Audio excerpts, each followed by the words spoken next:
السلام علیکم ورحمۃ اللہ وبرکاتہ۔ امید کرتی ہوں آپ سب صحت اور ایمان کی بہترین حالت میں ہوں گے انشاءاللہ۔ ربی اشرح لی صدری ویسر لی امری واحلل عقدۃ من لسانی یفقہوا قولی۔ ربی زدنی علما ربی زدنی علما ربی زدنی علما اللہم فقہنا فی الدین آمین یا رب العالمین۔ سورہ بقرہ آیت نمبر 53۔ بسم اللہ الرحمن الرحیم۔ وَإِذْ اور جب آتَيْنَا ہم نے دی موسیٰ الکتاب موسیٰ کتاب والفرقان اور جدا جدا کرنے والے احکام لعلکم تاکہ تم تہتدون ہدایت پالو۔ اور یاد کرو جب ہم نے موسیٰ کو کتاب عطا کی اور حق و باطل میں فرق کرنا تاکہ تم ہدایت پا جاؤ۔ اب یہاں پہ دیکھیں کہ اور جب دی ہم نے موسیٰ علیہ السلام کو کتاب، یعنی کہ سمندر پار کرنے کے بعد کوہ طور سے انہیں ملی تھی نا، وہاں سے لے کر آئے تھے۔ یہاں پہ نا فرقان، جو بعض لوگ ہیں نا وہ کہتے ہیں کہ یہ دونوں ایک ہی چیز ہیں، اور کتاب ہی کو فرقان بھی کہا گیا ہے کہ کتاب حق اور باطل کے درمیان فرق کرنے والی تھی۔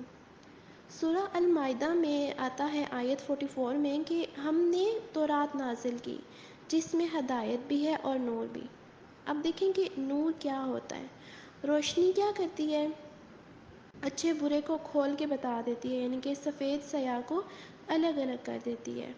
روشنی تو فرقان، بعض کے خیال میں تورات ہی ہے اور بعض کا خیال ہے کہ یہ فرقان سے مراد معجزات ہیں جو کتاب کے علاوہ حضرت موسیٰ علیہ السلام کو ملے تھے تاکہ تم ہدایت پا جاؤ۔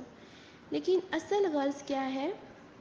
اس آیت سے نا کیا پتہ چلتا ہے کہ کتاب کیوں دی جاتی ہے، کتاب کا مقصد کیا ہے؟ ہدایت پانا۔ ہمیں بھی قرآن ملا ہو کس لیے؟ ہدایت کے لیے، لیکن عام طور پر نا لوگوں نے کتاب کے لیے مقاصد بنا رکھے ہیں۔ اب کس چیز کے لیے کتاب استعمال کرتے ہیں؟ یا تو پھر صرف ثواب کمانے کے لیے، یا جو جن بھوت ہیں ان کو بھگانے کے لیے، یا دلہن کو اس کے نیچے سے گزارنے کے لیے، یا پھر کوئی فوت ہو جائے تو اس کے لیے، تو اس ٹائم یہ ضرور پڑھتے ہیں۔ کوئی خاتون تھی نا، وہ ذکر کر رہی تھی کہ مجھے قرآن سنتے ہوئے بہت ڈر لگتا تھا، تو میں نے پوچھا کہ کیوں؟ تو کہنے لگی کہ ہمارے ہاں رواج ہی ہے کہ جب کوئی فوت ہو جاتا ہے نا تو ہی قرآن پڑھا جاتا ہے۔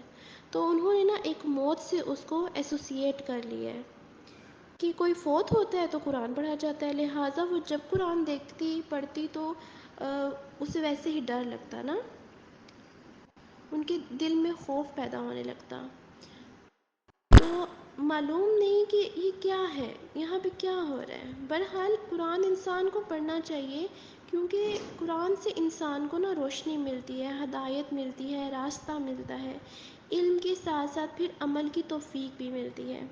کتاب ہمیں نا موٹیویٹ کرتی ہے، یعنی کتاب میں صرف احکام نہیں ہے، اس سے ہمیں یہ پتہ چلتا ہے کہ ہمیں یہاں پہ کیا کیا کرنا چاہیے۔ ٹھیک ہے، جزاک اللہ خیر۔